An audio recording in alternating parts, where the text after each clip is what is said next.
Hola, muy buenas noches. Vamos a retomar nuestra clase de Procesal Civil 1 después de nuestros primeros exámenes parciales. Y a partir de la clase del día de hoy sería el contenido de nuestro segundo examen parcial.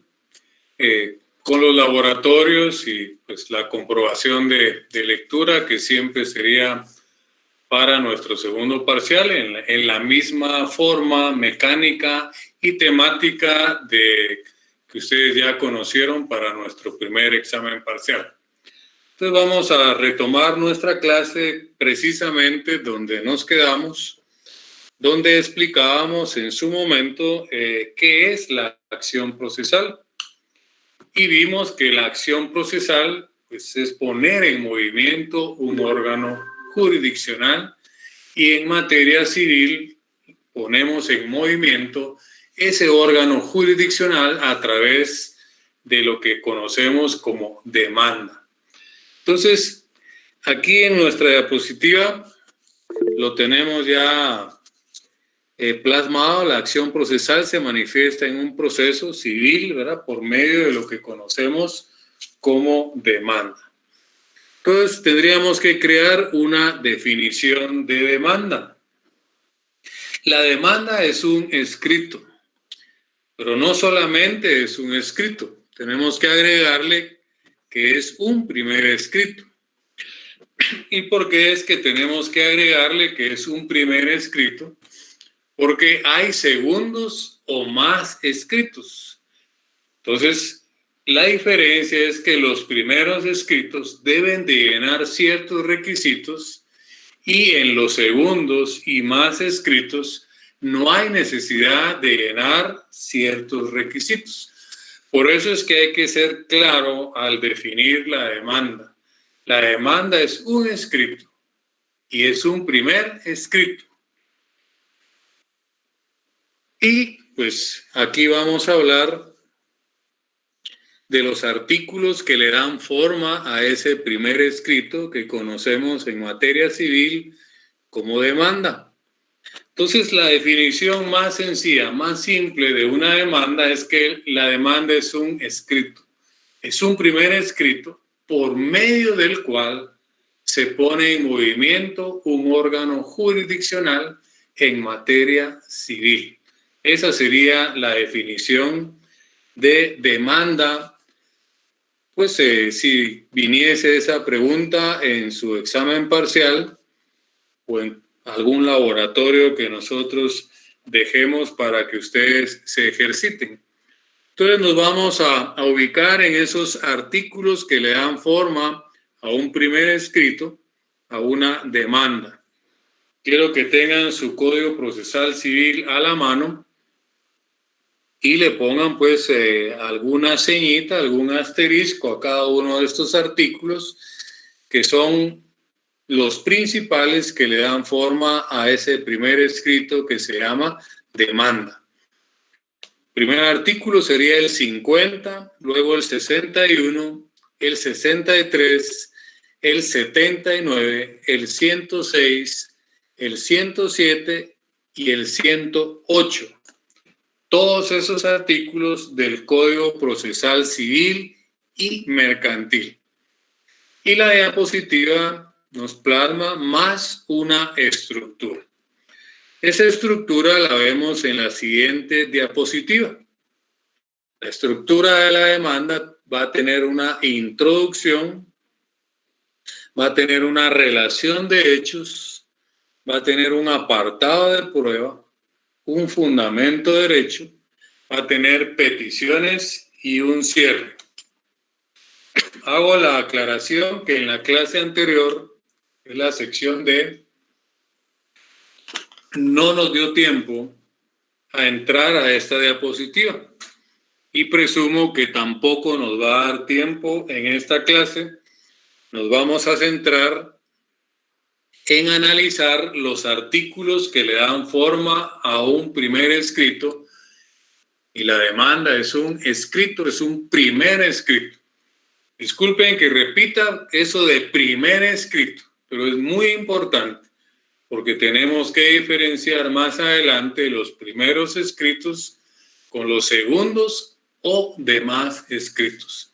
Entonces, los artículos que le dan forma o que nos dan los requisitos para ese primer escrito que se llama demanda, grábelos: el 50, el 61, el 63, el 79, el 106, el 107 y el 108 del Código Procesal Civil y Mercantil. Entonces vamos a empezar haciendo el análisis. No sé si estaba Mario Gallardo, ¿está ahí conectado? Mario Gallardo. Sin saber el verdadero significado que tenía, ¿verdad? Como dijo el pastor, la declaración es algo muy especial, ¿vale? Que no se... Mario Gallardo, ¿está conectado? Licenciado, que Mario Gallardo está indicando que no le sirve su micrófono. Bueno, María René Monterroso. María René Monterroso. Sí, licenciado, buenas noches. Muy buenas noches. ¿Sería tan amable usted darle lectura al artículo 50 del Código Procesal Civil, así despacito, por favor? Ahorita, licenciado. El procesal. Procesal Civil. Fíjese, que no lo tengo a la mano. Bueno, disculpe. Licenciado, buenas noches, ¿lo leo yo? Permítame, solo le quiero hacer la reflexión a la compañerita, ¿verdad? Que no es posible, ¿verdad?, que recibamos mi curso, que es práctico, si usted no tiene su código a la mano, ¿verdad? Porque es nuestro balón, es nuestro instrumento de trabajo, ¿verdad? Por favor, no es una imposición, no es que queramos ser dictadores, sino viene en beneficio de ustedes en el futuro, ¿verdad? No solo para su examen privado, sino para el ejercicio profesional. Compañerita que amablemente se ofreció, por favor, si es tan amable de darle lectura. ¿Qué artículo dijo el perdone? Artículo 50 del Código Procesal Civil y Mercantil. Gracias. Artículo 50 dice: asistencia técnica. Las partes deberán comparecer auxiliados por abogado colegiado. No será necesario el auxilio del abogado de los asuntos de íntima cuantía y cuando en la población donde tenga su asiento el tribunal estén radicados menos de 4 abogados hábiles. Los escritos no lleven la firma y el sello de abogado director, así como los timbres forenses, serán rechazados de plano. Voy a repetir ese último párrafo. Los escritos que no, ¿verdad?, lleven la firma y el sello del abogado director, así como los timbres forenses, serán rechazados de plano. Muchas gracias, compañerita, por su aporte, por su colaboración. Voy a explicar este artículo y por favor, ¿verdad?, quiero que sirva de ejemplo cuando yo pido lea y analice el artículo o los artículos tales, es de la forma en que yo lo voy a hacer con este artículo, que sirva de ejemplo. Pongan atención, el artículo 50 nos habla de cosas muy importantes. El epígrafe dice la asistencia técnica. Y dice que todo escrito que presentemos a tribunales debe ir auxiliado por un abogado colegiado. Yo les pediría que le agreguen ahí con su puño y letra y activo, porque para poder ejercer la profesión de abogado y notario, no solamente tenemos que estar colegiados, sino también activos. ¿Y qué implica o qué significa el estar activos? Es tener al día el pago de nuestras colegiaturas en el Colegio de Abogados y Notarios. Con una sola, se paga trimestral, ¿verdad?, con una sola colegiatura que nosotros de alguna manera tengamos atrasada, prácticamente estamos inactivos. Usted dirá y se darán cuenta de esto, pues les voy a contar una anécdota que les conté a los alumnos de la sección D. Aunque usted no lo crea, en un caso que llevábamos en mi oficina como abogado litigante, pues teníamos el caso de un cliente que la verdad, pues él no tenía la razón, nos fue honesto, quería que pues viéramos en qué forma le podíamos ayudar, pero para no cansarles, ya habíamos avanzado en el juicio y llevábamos todas las de perder, pero como el abogado, pues, como les decía en la otra clase, tiene que ser chispudo. En las páginas de los clasificados de los periódicos, las páginas esas amarillas sacan anuncios y a veces dice se necesita patojo o patoja chispuda o chispudo para tal trabajo. Pues cuando yo leo esos anuncios, yo quisiera, ¿verdad?, que cuando usted está escogiendo su carrera, como requisito para estudiar derecho, sería ser chispudo, ¿verdad? Si se necesita patojo o patoja chispuda para estudiar derecho. Porque el abogado no es solamente el conocimiento, el abogado es una pizca de sal y un poco de ingenio. Les voy a contar, ya íbamos por la vista, ya solo faltaba dictar sentencia y no encontrábamos la forma de cómo poderle dar un resultado positivo a nuestro cliente. Teníamos todas las de perder, sabiendo que el cliente nos fue honesto. Mas, sin embargo, un buen abogado tiene que tratar de agotar todas las instancias para darle un buen resultado a su cliente. Y yo hago la comparación que es más o menos como en un partido de fútbol. No siempre gana quizá el mejor o el que tenga mejores jugadores, sino gana el que mete más goles. Pues igual es un proceso. A veces no gana, ¿verdad?, el que tiene la razón, el que contrató a un abogado caro, sino pues tal vez contrató a un abogado chispudo, que tenga ingenio. Y eso es lo que sucedió en este caso. Se me ocurrió a mí preguntar o pedir una certificación del abogado que auxiliaba a la parte actora. O sea, yo era el abogado de la parte demandada. Y para mi sorpresa, y para la sorpresa de ustedes también, para que vean la importancia de este detalle, esta persona, este abogado, tenía más de un año de estar inactivo porque no tenía al día las cuotas del Colegio de Abogados y Notarios. Entonces pedí una certificación, una constancia y la aporté al proceso. ¿Cuál fue el efecto? Que todo donde él había actuado, donde estaba su firma y sello, pues no tenía ninguna validez. Y de esa forma es que le dimos un buen resultado a nuestro cliente, no teniendo la razón, teniendo todas las de perder.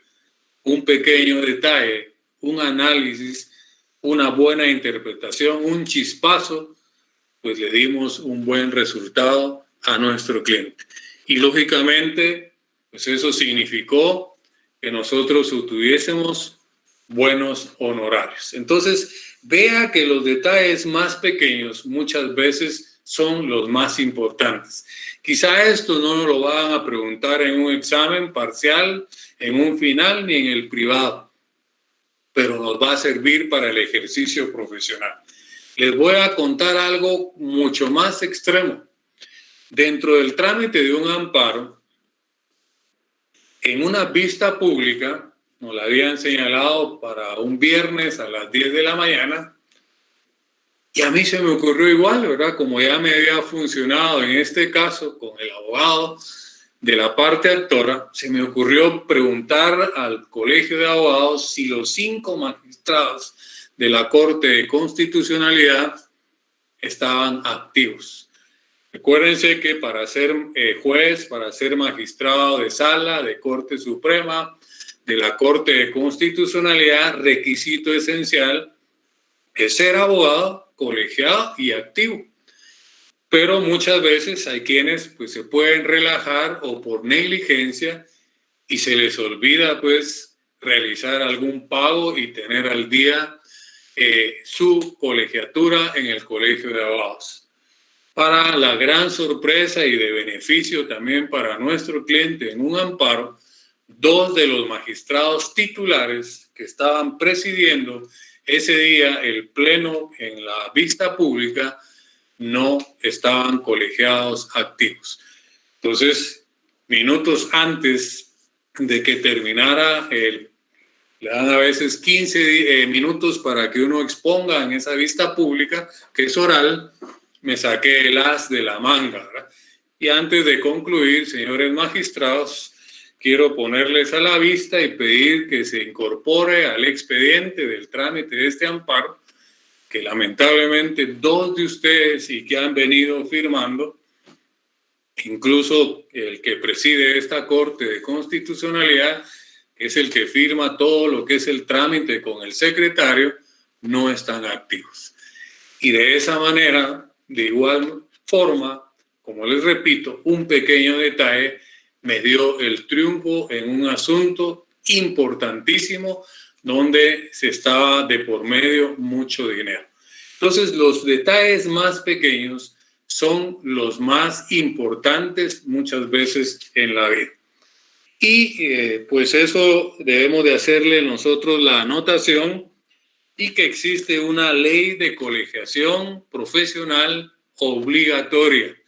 Entonces pongan ustedes ver y de alguna manera en su momento también estudiar y analizar esa ley porque nos la pueden preguntar en el examen técnico profesional. Entonces ya descubrimos que en ese artículo 50 tenemos la asistencia técnica, que todo escrito que nosotros presentemos a tribunales debe ir auxiliado por un abogado colegiado, y ahora ya le agregamos nosotros, y activo. Recuérdense que nosotros descubrimos en nuestra clase aquella forma que se llama hermenéutica de interpretación de la ley, que es en base a su conjunto, en armonía, en sintonía y no aisladamente. Y aquí lo que estoy haciendo es integrar el artículo 50 con la ley de colegiación obligatoria. Más adelante lo voy a integrar con la ley del timbre forense, timbre notarial y también la ley del timbre fiscal o fiscales y su reglamento. Porque en la lectura que hizo la compañerita, lo voy a leer de nuevo detenidamente, dice: las partes deberán comparecer auxiliadas por abogado colegiado, nosotros le agregamos activo y abajo le ponemos ver ley de colegiación profesional obligatoria. No será, perdón, ¿sí? Licenciado, perdone la interrupción, a esa parte se le podría agregar también, hacer una relación con el artículo 196 de la Ley del Organismo Judicial, que dice calidad de abogado. Para ejercer la profesión de abogado se requiere el título correspondiente, ser colegiado activo, estar inscrito en el registro de abogados que se lleva en la Corte Suprema de Justicia, estar en el goce de derechos ciudadanos y no tener vigente ninguna clase de suspensión. Ninguna autoridad judicial, administrativa o de otra índole puede limitar el ejercicio de la profesión de abogado, salvo que esté fundada en ley. Pero precisamente en este artículo hace la salvedad del colegiado activo. Excelente, compañera. Ya que usted nos aportó el 196, yo por razón de tiempo, pues no lo hice, pero ya que usted lo hizo, léanos también el 197, por favor, que también pues lo podemos integrar a ese artículo. ¿Sí es tan amable? Ok, artículo 197, actuación de los abogados. Las demandas, peticiones y memoriales que se presenten a los tribunales de justicia deberán ser respaldados con la firma y sello de abogado colegiado, y sin ese requisito no se dará curso a ninguna gestión. El abogado es responsable del fondo y de la forma de los escritos que autorice con su firma. No es necesaria la intervención de un abogado en los asuntos verbales de que conozcan los juzgados menores en las gestiones del Ministerio Público, cuando el cargo no esté servido por profesional, y en los demás casos previstos por otras leyes. Excelente. Yo le felicito, compañera, ya la tengo identificada, participa usted bastante en mi clase, pero se recordarán, o si no lo he dicho, se los digo ahora, que la diferencia entre ordinario y extraordinario es una palabra, es la palabra extra. Quien hace extra es extraordinario. Quien no hace extra es simplemente ordinario. Usted, compañerita, como pues no dudo muchos de ustedes, son extraordinarios. Y se dan cuenta que entre más se investigue, más se lea, pues más puedan hacer ustedes integración de normas.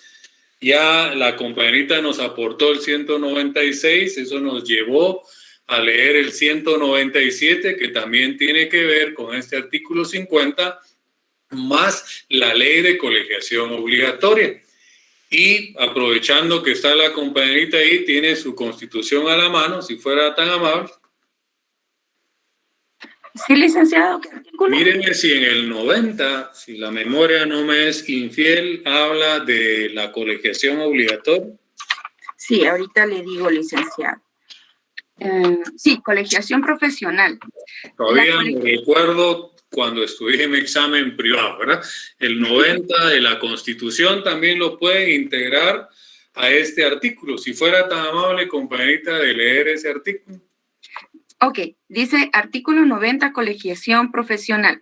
La colegiación de los profesionales universitarios es obligatoria y tendrá por fines la superación moral, científica, técnica y material de las profesiones universitarias y el control de su ejercicio.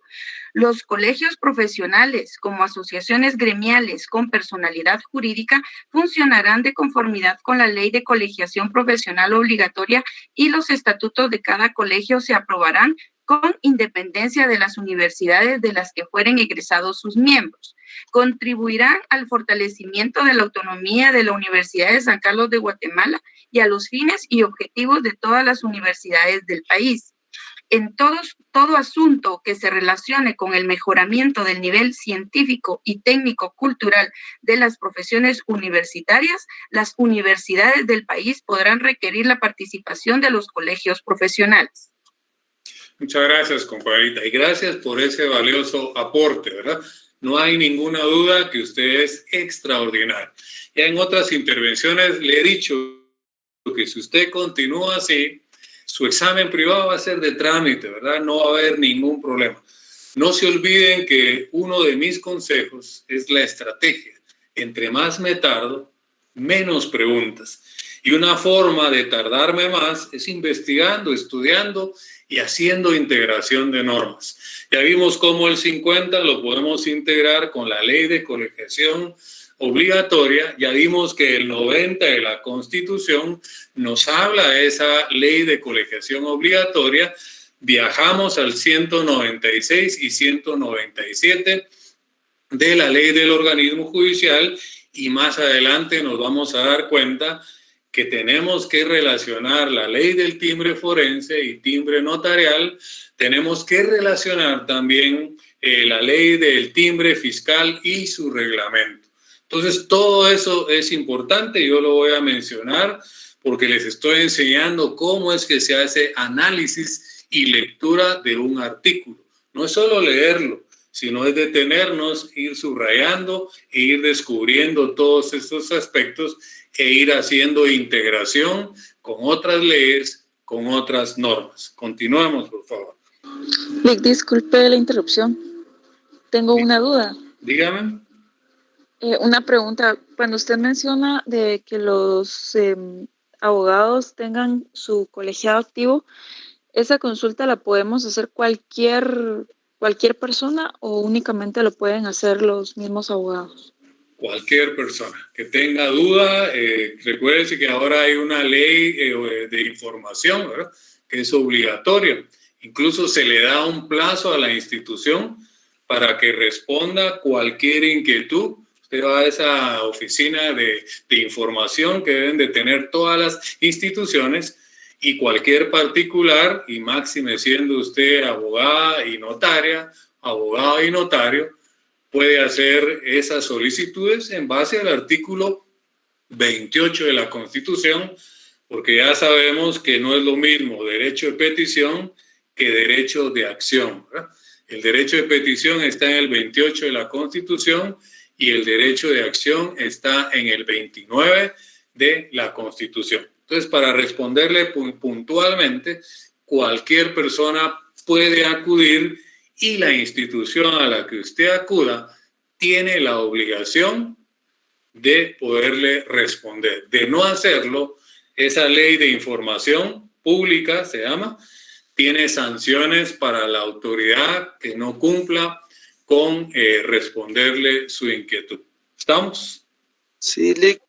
Buenas noches. Y eso podemos integrar también de la ley del servicio civil, que es el decreto 1748 del Congreso de la República.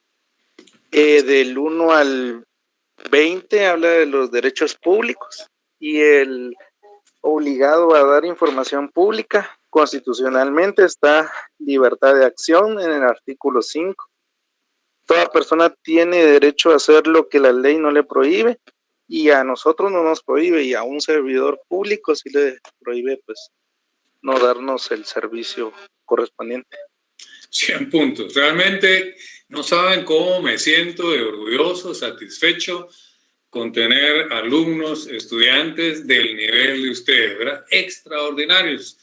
Quiero decirles que la recompensa de un catedrático está en la excelencia de sus alumnos.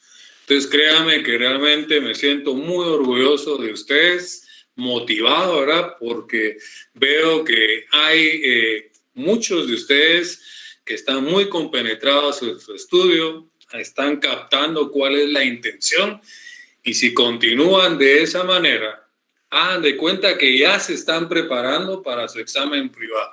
No van a tener ningún problema.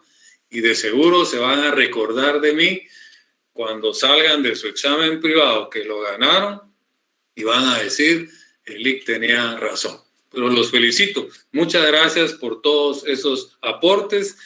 Si tuviésemos que seguir integrando, vamos a encontrar una gran cantidad de normas que se relacionan.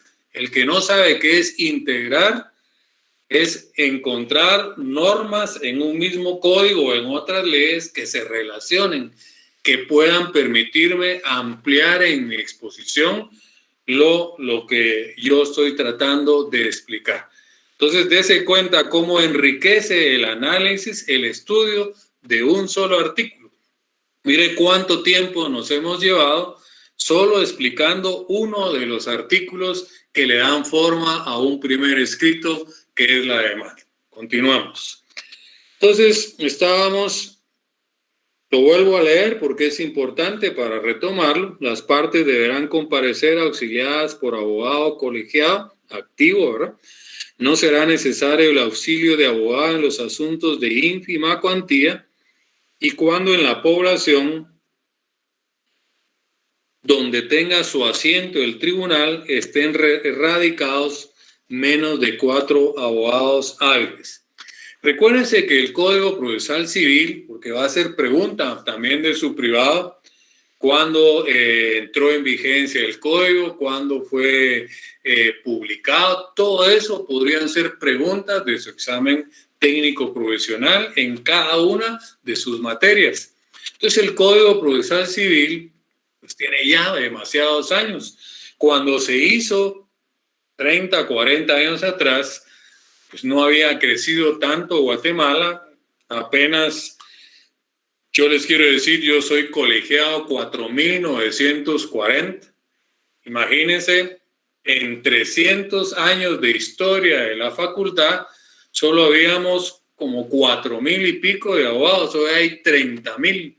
Imagínense cuántos abogados han salido después de que salí yo. Una gran cantidad, porque crecieron las facultades de Derecho, que autorizaron más universidades y todas las que autorizan empiezan casi siempre con 2 facultades, la de Derecho y la de Económicas. No sé por qué razón, pero todas las universidades que las autorizan empiezan con esas 2 facultades. Entonces, hoy en día tenemos más de 30,000 abogados. ¿En qué lugar? Pónganse en Guatemala, en qué municipio, en qué departamento, no hay más de 4 abogados. Entonces, prácticamente eso ya no está actualizado. En el léxico jurídico se le llaman normas vigentes, ¿verdad? Porque están vigentes, no positivas. También es pregunta de examen privado. Una norma que está vigente porque no podemos decir que eso ya no es vigente, sigue vigente. Lo que no es ya positivo, ¿verdad? Porque las cosas han cambiado. Y cuando analicemos el artículo 79 más adelante, nos vamos a dar cuenta también que ahí hay otro ejemplo de una norma vigente que ya no es positiva. Pero continuemos con nuestro análisis. Entonces, prácticamente en toda la República de Guatemala, en los departamentos, en los municipios, ya hay más de 4 abogados hábiles. Pero quiero centrarme en este último párrafo del 50, porque aquí hay cosas muy importantes. Dice los escritos que no lleven la firma y el sello del abogado. La compañerita que nos aportó el 196, le pedí que leyera el 197 de la ley del organismo judicial, que nos dice que el abogado es el responsable de los escritos y que debe llevar firma y sello. Sin esos requisitos no serán admitidos los memoriales. Pero esta última línea habla también del famoso timbre forense. Quiero decirles que hay una sentencia, anótenlo si no tienen la anotación, hay una sentencia de la Corte de Constitucionalidad que declaró solo el tema de los timbres forenses inconstitucional. Y les voy a explicar que esa sentencia tiene mucho sentido. Recuérdense que el timbre forense es un impuesto que paga el abogado. ¿Qué culpa tiene mi cliente? ¿Verdad? Imagínense que le rechacen un escrito porque su abogado no cumplió con ponerle el timbre forense. Ese es el primer punto que analizó la Corte de Constitucionalidad en la sentencia que dictó y que declaró inconstitucional. Dice así: no se rechazarán los escritos que no lleven timbre forense, ¿verdad? Y razona el por qué. Ahí está el por qué. Más adelante les voy a explicar otra razón, pero quiero concluir. Se les pondrá un previo. Dice, no se rechazarán los memoriales que no lleven timbre forense para no afectar al cliente, ¿verdad? Se les pondrá un previo. ¿Qué quiere decir eso? Como decimos en buen chapín, la misma mica, ¿verdad? De todas maneras hay que ponerle timbre forense a los memoriales. Aunque nos ponga un previo, en lo que nos notifican el previo se fue 1 mes, 2 meses. Y mi cliente llamándome todos los días, mire, Lee, ¿cómo va mi proceso? ¿Cómo va mi proceso? Imagínense que yo sea honesto y le diga la verdad. Es que fíjese que me rechazaron o me pusieron un previo porque a mí se me olvidó ponerle timbre forense. Desde ahí pierde la confianza en mí y es capaz que me sustituye. Entonces, no puede pasar eso. Porque imagínense ese previo, lo que está haciendo es retardar pues ese proceso. Estoy quedando mal con mi cliente. Pero aquí viene lo más importante. Imagínense que yo soy ese abogado que por alguna negligencia, olvido, no le puse timbre forense a ese escrito. Y resulta que yo soy el abogado del demandado. Recuérdense que emplazan, llaman a juicio y en un juicio ordinario conceden 9 días para tomar actitudes frente a la demanda. Y hoy me vencían esos 9 días. Y hoy resulta que me rechazaron la demanda porque no llevaba timbre forense. Eso también lo tomó en cuenta la Corte de Constitucionalidad en su momento y dijo, no podemos afectar al cliente, ¿verdad? Porque el abogado omitió ponerle el timbre forense. Entonces, la intención también de esa sentencia es interrumpir la prescripción y la caducidad. En lugar de que me lo rechacen, ¿verdad? ¿Cuál sería el efecto? Que se me venció el plazo, ya no puedo contestar esa demanda, van a declarar rebelde a mi cliente. Y él no tiene la culpa la tengo yo. Entonces, previendo dos cosas. Primero, que no es culpa del cliente, es culpa del abogado. Y segundo, para no afectar al cliente, que se le venza un plazo, ya sea sustantivo o procesal, ¿verdad? Entonces, ese previo, esa sentencia, lo que buscó fue interrumpir la prescripción. Al final, siempre le debemos de poner timbre forense. Además, vamos a sufrir la vergüenza de tener que ir al tribunal, al juzgado, hablar con el secretario o con el comisario, o con el oficial o con el juez o con el magistrado, que voy porque le tengo que ir a poner los timbres forenses al escrito y me pusieron un previo. Claro que pues somos humanos, nos podemos equivocar, puede ser que se nos pase, pero igual, ¿verdad? De alguna manera podríamos sufrir alguna crítica y lamentablemente todo lo malo trasciende así. Y máxime hoy, ¿verdad? Con la facilidad que hay con las redes sociales, imagínense que fuera yo, ¿verdad? Imagínate quién vino aquí, ¿verdad? El licenciado Giovanni Orellana y da clases de procesal civil y prepara para el privado y le tuvieron que poner un previo porque no puso timbres forenses.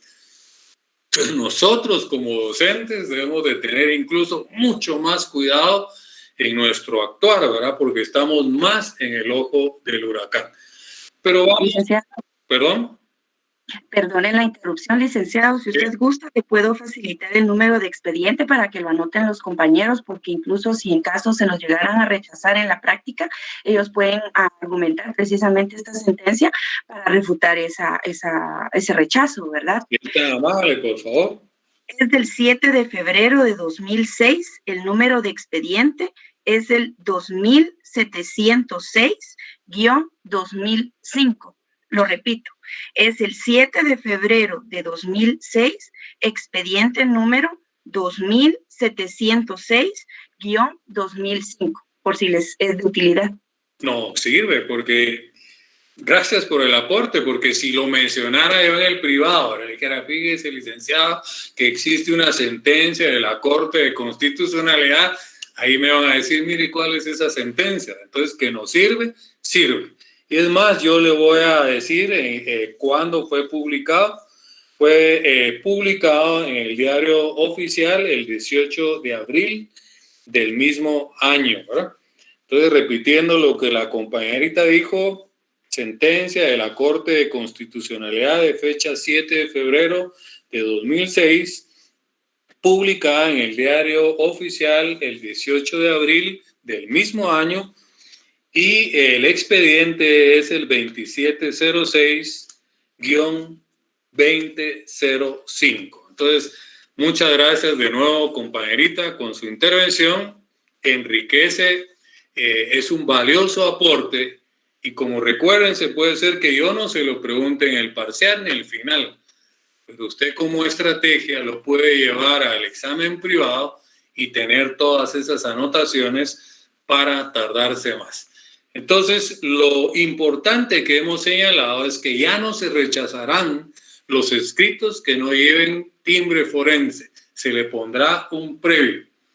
De ahí es donde nosotros tenemos la necesidad de leer la ley del timbre forense y timbre notarial. El timbre forense es del valor de un quetzal. Solo hay timbres forenses del valor de un quetzal. Y es un timbre forense en cada hoja original de mi escrito. Las copias no llevan timbre forense.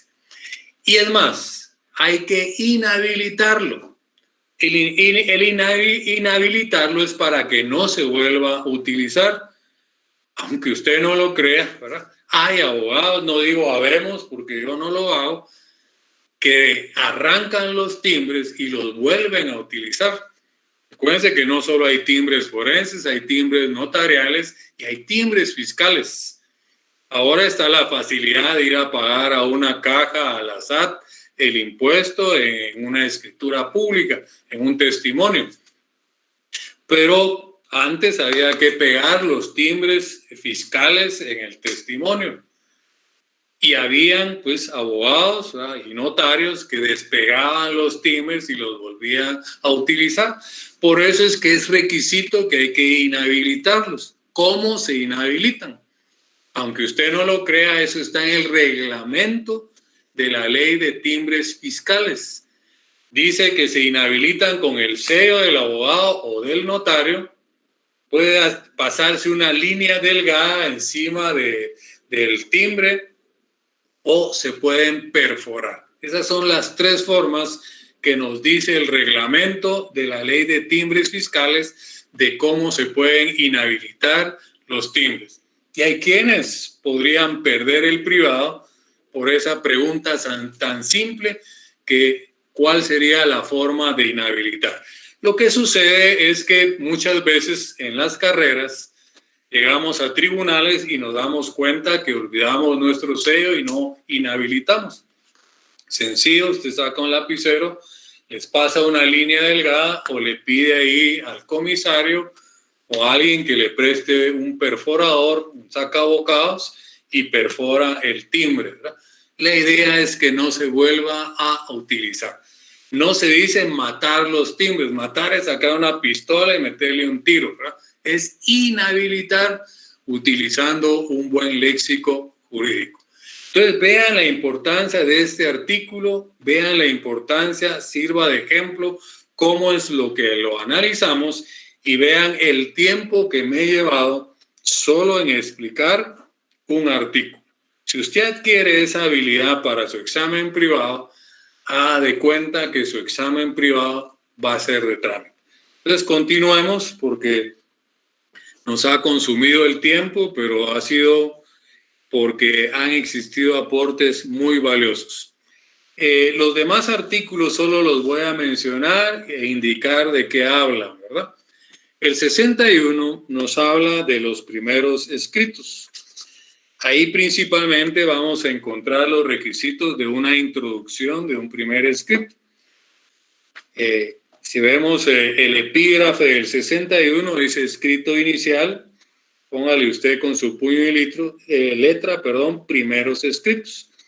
Ahí nos habla que la primera solicitud que se presente a tribunales deberá contener lo siguiente: la designación del juez, nombres y apellidos completos del solicitante, numeral 3, la relación de los hechos, el 4, fundamento de derecho, etcétera, etcétera.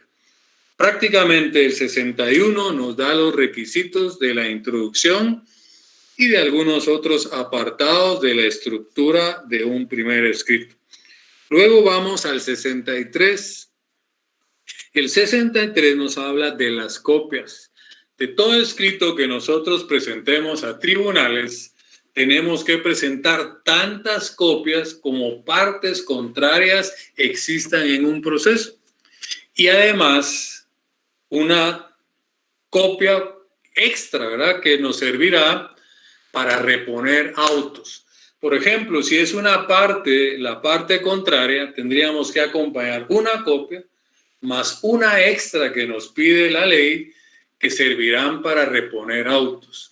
¿Qué es la reposición de autos? Es cuando se extravía el expediente. Entonces planteamos nosotros un incidente de reposición de autos y esa copia extra que nos habla el 63 servirá para eso. La copia que nos sea a nosotros de recibido no lo menciona la ley, pero es lógico que el abogado tendrá que formar su propio expediente, pero no lo pone la ley como requisito. Entonces, usted presenta original, es una parte contraria a una copia, más una extra que servirá para reponer autos, más la suya que no le exige la ley, pues es la que le va a sellar de recibido para llevar su propio expediente. Entonces vean también la importancia que tiene el artículo 63, les queda como tarea lectura y análisis obligatorio. Mi consejo es que se hagan el hábito de leer por lo menos 10 artículos diarios, ¿verdad? Y empiece ya. Si usted no quiere que su estudio del privado sea kilométrico y pasar 1 año, 2 años estudiando el privado, empiece ya. 10 artículos, más ahora que vienen las vacaciones de Semana Santa, a usted una piscina, una playa, llévese su constitución, llévese su ley del organismo judicial. Imagínese, el Código de Notariado tiene 112 artículos menos 1 derogado, 111 artículos. Código de Notariado. Si leyera 10 artículos del Código de Notariado diariamente, ¿en cuántos días lo leería? En 10 días. Es nada. Entonces, hágase el propósito. Imagínese a estas alturas cuántas vueltas no le daría ya a usted al Código de Notariado si siguiera mi consejo. Y eso es que hay 4 notariados, notariado 1, 2, 3 y 4. 4 semestres, en 2 años, ¿cuántas veces no hubiese leído ya su Código de Notariado, que solo tiene 111 artículos, leyendo 10 diarios? Y recuérdese que notariado es un título que nos dan, por eso somos abogados y notarios, ¿verdad? Son 2 títulos los que nos dan, no 3. La licenciatura no es título, es un grado académico. Y esa es pregunta de examen privado. ¿Cuántos títulos nos dan? 2, abogado y notario. Y la licenciatura no es título, es un grado académico, licenciado en Ciencias Jurídicas y Sociales, y los títulos de abogado y notario. Entonces, no olvide que notariado es un título. Por eso es que es bien exigente ese examen en un privado, y en el pensum de estudio hay 4 notariados por la importancia que tiene. Ya sea que usted se dedique a la abogacía o se dedique a el notariado. Pero mi consejo es que desde ya empiece usted a leer como mínimo 10 artículos diarios. De aquí a que cierre, usted ha avanzado un montón. Después solo le va a tener que dedicar unos 6 meses a la preparación, ya sea del área privada o el área pública. Continuamos. Entonces, el 79 sí me quisiera detener un poquito y hacer ahí algunas anotaciones que son importantes. Por celeridad no voy a poner a nadie a leer, lo voy a leer yo. Lleven la lectura, por favor, artículo 79. Dice: los litigantes tienen la obligación de señalar casa o lugar que estén situados dentro del perímetro de la población donde reside el tribunal al que se dirijan, para recibir las notificaciones, y ahí se les harán las que procedan, aunque cambien de habitación, mientras no expresen otro lugar donde deban hacérseles en el mismo perímetro. Luego póngale atención. En la capital deberán fijar tal lugar dentro del sector que comprende la primera y la 12 avenida, y la primera y 18 calle de la zona 1, salvo, subrayen ahí donde dice salvo, que se señalare oficina de abogado colegiado para tal efecto. Vuelvo a insistir. Les dije, el 79 también es una norma vigente, no positiva. En aquel entonces, me imagino que la ciudad capital era mucho más chiquita, no había crecido tanto. Por eso es que el legislador plasmó el perímetro legal en la ciudad capital: primera avenida, 12 avenida. Primera calle, 18 calle de la zona 1. Pero esa salvedad que les dije, salvo, subrayen, dice salvo que se señale como lugar para recibir notificaciones la oficina profesional del abogado colegiado activo que nos auxilia.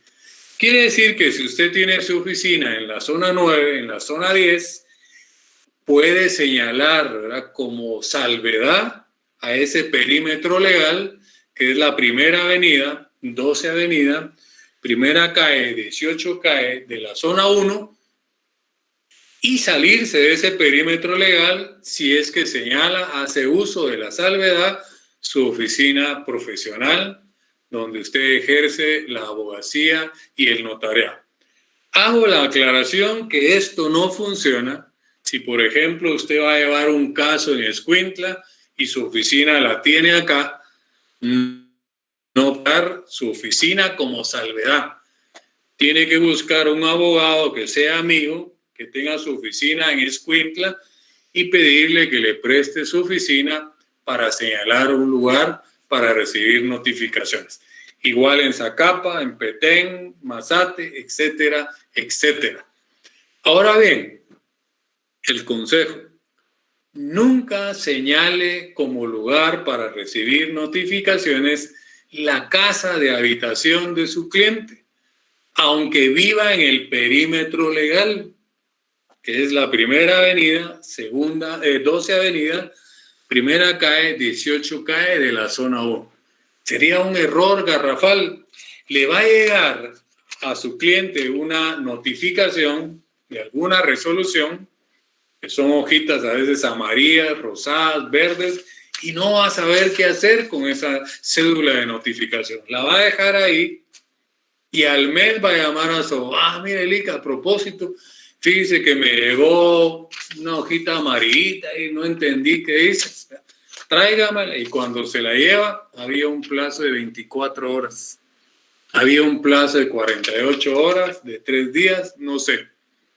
Usted no va a poder escudarse en su cliente y decirle, mire, perdimos el juicio porque usted no me la trajo. El error es nuestro. Porque si a veces los abogados no manejamos los aspectos legales, menos una persona que no es abogada.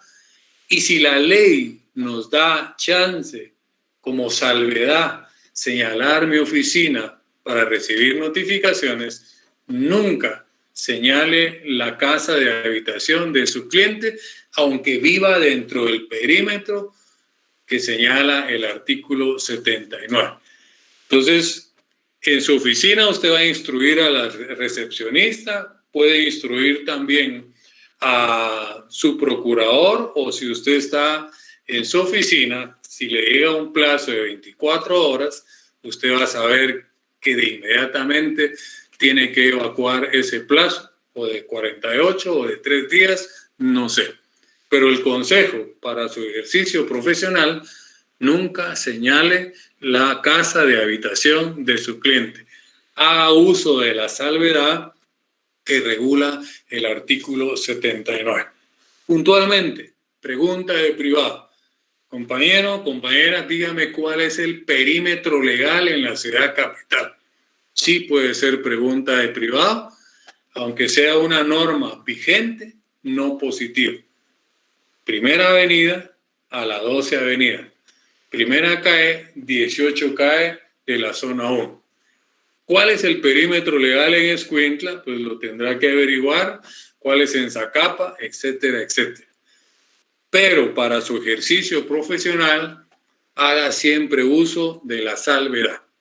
Siguiendo con la lectura de este artículo, nos vamos a dar cuenta más adelante que la sanción de no señalar lugar para recibir notificaciones, primero es que corremos el riesgo que nos rechacen el escrito.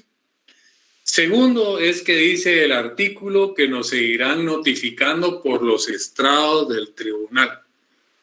Pregunta de privado: ¿qué son los estrados del tribunal? Les decía a los compañeros de la sección anterior, de la D, que, por ejemplo, alguien que juega fútbol tiene que conocer una cancha de fútbol. Nosotros, como abogados, como estudiantes de Derecho, tenemos que conocer nuestra cancha, que son los tribunales. Le aseguro que en cuarto año de la carrera, séptimo semestre, hay muchos de ustedes que no conocen tribunales. Nunca han ido a la Torre de Tribunales, nunca han ido a Torre Marfil, nunca han ido al edificio Luqui, donde están los juzgados de familia. Aquí en la Sexta Avenida y como 14 cae de la zona 9, donde están los juzgados civiles, no los conocen. Yo les aconsejo que cuando puedan desen una vuelta a ir a conocer los estrados del tribunal. Es una pared del tribunal donde se pegan las cédulas de notificación de todos aquellos abogados que no señalaron lugar para recibir notificaciones. Fatal. Primero, ya sabemos que es una obligación según el 79. Y segundo, ahí van a estar las cédulas de notificación venciéndose en nuestros plazos y nosotros quedando mal con nuestros clientes. Respuesta, ¿verdad?, a esa pregunta. ¿Cuáles son los estrados del tribunal? Es una pared ahí en el tribunal donde pegan todas las cédulas de notificación de todos aquellos abogados que no cumplieron con el artículo 79. De vez en cuando vayan a tribunales. Si tienen algún amigo, compañero que trabaje en tribunales o esté haciendo una pasantía, váyanlo a visitar y que le explique cómo están conformados los juzgados. Que hay un comisario, que hay oficiales, que hay notificadores, que hay un secretario, que hay un juez. Hay tribunales de sentencia que son 3 jueces, las salas que son 3 magistrados, etcétera, etcétera. No podemos estar estudiando para abogados y no conocemos nuestra cancha donde nosotros tenemos que jugar, que son los juzgados, que son los tribunales. Entonces, un buen consejo, cuando tenga tiempecito, dése una vuelta por los tribunales de justicia. Entonces, miremos la importancia de los aspectos que hemos encontrado también en el artículo 79, que es el que nos dice que debemos de señalar, ¿verdad?, que todo litigante está obligado a señalar un lugar para recibir notificaciones. Hay un perímetro legal, nos explica el perímetro legal en la ciudad capital y más adelante nos habla de los estrados del tribunal. Ya explicamos qué son esos famosos estrados. Entonces, siguiendo con los artículos que le dan forma, viajemos al 106. El 106 prácticamente nos da ya la estructura de los primeros escritos. ¿Verdad? Dice el 106, en la demanda se fijarán con claridad y precisión los hechos, subraya los hechos, en que se funde. Luego dice las pruebas, subraya las pruebas, ese es el apartado de prueba, que van a rendirse, los fundamentos de derecho, subraye fundamentos de derecho, que es el apartado del fundamento de derecho, y la petición. La petición se divide en peticiones de trámite y peticiones de fondo.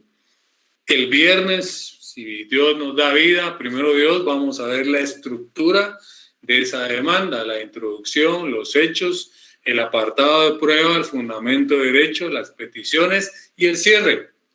Y si Dios nos lo permite, en este semestre, que nos dé tiempo, vamos también a aprender a hacer escritos.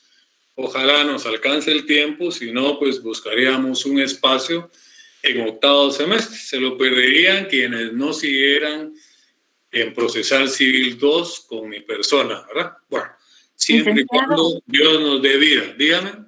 Ay, perdone la molestia, licenciado. No sé si me estoy adelantando, pero ¿sería usted tan amable de contemplar, explicarnos lo que es la vida o el recorrido de la prueba? Yo lo he leído, pero la verdad que todavía me surgen dudas porque se dice al inicio medios de convicción, medios de prueba, la prueba como tal. Entonces, como yo sé que dependiendo desde el inicio, donde empieza el proceso con la demanda, se hace la proposición de la prueba. Entonces, son esos conceptos que la verdad yo no manejo muy bien. ¿Sería usted tan amable de poderlos explicar? No ahorita, pero tal vez en su debido momento nos pudiera ayudar con eso. Recuérdese que la misma Biblia dice para todo hay un tiempo, ¿verdad? Yo sé que usted tiene ansias, tiene ese deseo de adquirir conocimiento, pero ahorita estamos en pañales, ¿verdad? Todavía estamos terminando. Yo espero que con hoy y el viernes concluyamos aspectos que estudia la teoría general del proceso. Y primero Dios, ya la próxima semana, ya entramos de lleno a lo que es procesal civil, ¿verdad? Nos vamos a enfocar en el juicio ordinario principalmente y vamos a ir agotando cada una de las estaciones. Vamos a llegar al periodo probatorio, vamos a tener que hablar de ese apartado en la demanda. Me alegra, me encanta que estén comiendo ansias de conocimiento, pero sí va a haber un momento, ¿verdad?, para poderlo explicar. Ahorita me interesa concluir con los cimientos, ¿verdad?, para que no tengamos problema en nuestro curso. Tenga por seguro que ya en el segundo parcial, casi un 90% del contenido ya va a ser de procesal civil 1. Ahorita en nuestro primer parcial fue prácticamente de teoría general del proceso. Pero tenga paciencia, no coma ansias. Primero Dios, vamos a llegar a ese momento para explicar pues lo que nos dé tiempo, ¿verdad? Entonces, continuamos para que pueda terminar mi clase puntualmente con la sección anterior, que es justo lo que nos faltan, 2 artículos, el 107 y 108, que nos habla de la prueba documental. Estos 2 artículos, el 107 principalmente, nos dice que cuando nosotros ofrecemos en nuestra demanda o en la contestación de demanda prueba documental, es requisito acompañar todos esos documentos a nuestro primer escrito.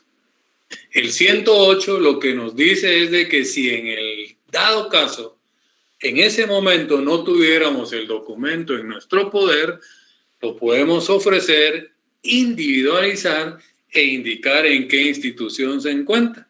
Y que cuando lo obtengamos, ofrecemos incorporarlo al proceso. Ejemplo, una certificación de una partida de nacimiento que no la tenemos o se retrasó el RENAP en entregárnoslo y tenemos que cumplir con presentar la demanda o contestarla. Entonces, el 108 lo que nos dice es que podemos ofrecer, individualizar e indicar en qué institución se encuentra, por qué es que no lo tenemos, y cuando lo obtengamos, pues ya nos abrió la puerta para poderlo incorporar al proceso. Entonces, concluyendo, ¿verdad? El 50, asistencia técnica, 61, bueno, asistencia técnica y el timbre forense.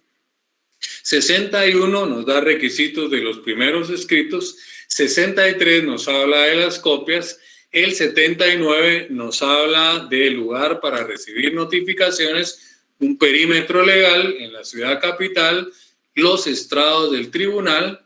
El 106 nos habla de una relación de hechos, un apartado de prueba, un fundamento de derecho, peticiones. Y el 107 y 108 nos hablan de la prueba documental. Entonces, de esa manera, aunque nos pasamos algunos minutos, en la clase anterior también nos extendimos unos minutos, pero vamos de la mano, ¿verdad? Porque me gusta llevar a la D y a la C al mismo nivel, porque es el mismo examen que les pasamos a las 2 secciones. No puedo hacer un examen para una sección y un examen para otra sección. Por eso me gusta llevar a las 2 secciones al mismo nivel. Pero como tenemos pues algunos minutitos, aunque nos hayamos pasado, si hay alguna duda, alguna inquietud, pues queda abierta la participación. Sí, licenciado, una consulta, lo que estaba diciendo de la notificación, así como en el repejo, en la parte, un ejemplo, en la entrada, que es de los Arquitos, creo que en zona 1, ¿verdad? En la Quinta Avenida. Sí. Por la Contraloría, ponen la notificación de si no llega a recoger su documento, un ejemplo del abogado, ya no hay un ejemplo para reingresarlo, ¿verdad? Y exacto, como son pocos expedientes, creo que rápido uno llega y un timbre se le faltó y una vez le notifican ahí mismo. Entonces, está genial. Ese es un buen ejemplo también de estrados, ¿verdad? Eso es lo que quiere decir el diccionario de la Real Academia, que es un estrado judicialmente, ¿verdad? Estrados de tribunales. Y eso es lo que nos regula también el artículo 79, que nos dice que viene a ser como una sanción, ¿verdad?, al no señalar lugar para recibir notificaciones. Aparte de que nos puedan rechazar el documento, pues las siguientes o subsiguientes notificaciones todas se harán por los estrados del tribunal, ¿verdad? Excelente. ¿Alguien más? Bueno, el que calla otorga, ¿verdad? Y presumo que al igual que yo ya estamos cansados. Primero Dios. Pues, perdone. Yo sí tengo una duda, por lo mismo que todavía estoy ignorante en la materia, con respecto de los impedimentos justificados, como qué ejemplo nos podría dar. Por ejemplo, en el artículo 108 de la inadmisibilidad de documentos, si no se presentaran con la demanda los documentos en que el actor funde su derecho, no serán admitidos posteriormente, salvo impedimento justificado. ¿Qué entraría dentro de estos impedimentos, perdone? El impedimento justificado, vamos a encontrar, ya que usted lo tocó, ¿verdad? Y para no dejarle y evadir la respuesta, vamos al 114. El 114 del Código Procesal Civil, en el segundo párrafo, nos habla de las excusas, ¿verdad? Muchas veces nos señalan una audiencia y por un impedimento, ¿verdad?, justificado. Por ejemplo, le voy a decir, yo tengo mi oficina, ese ejemplo, ¿verdad?, en Quetzaltenango. Tengo una audiencia en la ciudad capital a las 10 de la mañana, una vista pública, ¿sí? Y resulta que tomaron carreteras, ¿verdad? Ahí en Las Trampas, kilómetro 124, ¿verdad? Carretera de Occidente por Tierra Fría, y no pude pasar, ¿verdad? Entonces, primero es un hecho notorio, pero puedo conseguir yo alguna certificación de alguna institución, Policía Nacional Civil, no sé, ¿verdad? Y ese sería un impedimento justificado. Y el fundamento legal sería pues el 114, segundo párrafo. Pónganle cruz y calavera, ¿verdad? Porque el 114 nos habla de los efectos de la rebeldía. Y los abogados estamos acostumbrados a encontrar títulos, ¿verdad? Y muchas cosas a veces están escondidas. Dice el segundo párrafo del 114, podrá dejarse sin efecto la declaración de rebeldía y el embargo trabajo si el demandado prueba que no compareció por causa de fuerza mayor e insuperable. También podrá sustituir, pero ahí está, póngale usted con su puño y letra, excusa. Ese es el fundamento de la excusa y del impedimento justificado. Por ejemplo, algo extremo, ¿verdad? Necesito yo una certificación de cierta oficina de una municipalidad y fue tomada, pues no dejaron tener acceso. Entonces, en base al 114, segundo párrafo, le sirve de fundamento legal para el impedimento justificado, ¿verdad? Ya, gracias, licenciado. Es que casualmente hoy el licenciado de laboral, cabal, estaba hablando sobre los efectos de la rebeldía, pero una compañerita le preguntó, mire, si en el caso de que el demandado no se presentara porque sufriera un accidente, no pudiera llegar por esa situación. Entonces, él hizo referencia a un artículo en el Código de Trabajo, pero decía que solamente era por enfermedad. Entonces, me interesa ver esas diferencias en las diferentes materias, en lo laboral, en lo penal. Entonces, usted lo que tendría que hacer es integrar ese artículo con el que él les dio con el 114. Recuérdese que esa es la bendición de procesal civil, que se aplica supletoriamente, ¿verdad? Entonces, allá solo por enfermedad, pero usted lo puede integrar al 114 aplicado supletoriamente en un proceso laboral, que ahí es por cualquier aspecto que sea justificado, fuerza mayor, ¿verdad? Un derrumbe en una carretera, un accidente, una enfermedad, etcétera, etcétera. Perdone, licenciado, aprovechando esta situación, yo entiendo que la integración se puede hacer de manera supletoria siempre y cuando no exista en el ordenamiento en el cual se está trabajando haya como una laguna, una ausencia de legislación, y en ese sentido es que hay esa supletoriedad. Entonces, en este caso, digamos que si hay un artículo en el Código de Trabajo que sí habla sobre esta situación, aún así se podría hacer alusión a este artículo. Sí, entonces. Porque como le explicó su catedrático de laboral, no es mi expertise el derecho laboral, tampoco es justificación el que no lo maneje, ¿verdad? Como le explicó él, es solo por enfermedad. Entonces hay un vacío legal, entonces usted integra y aplica supletoriamente el 114 del Código Procesal Civil y eso le da más amplitud. Excelente. Le agradezco mucho, licenciado. Muy amable hoy. Gracias. La orden. Entonces, compañeritos, ya el cansancio ya buenas noches. Pero si hay alguna otra pregunta, pues sacamos fuerzas donde no hay. Dígame. Licenciado, buenas noches. Dígame. Una consulta, licenciado, es de que yo tengo una duda, pero es con el primer parcial. Dice que yo lo entregué a las 9:01, ¿me tendría que ser el extemporáneo? No, usted tendría que esperar a que hayan notas, ¿verdad?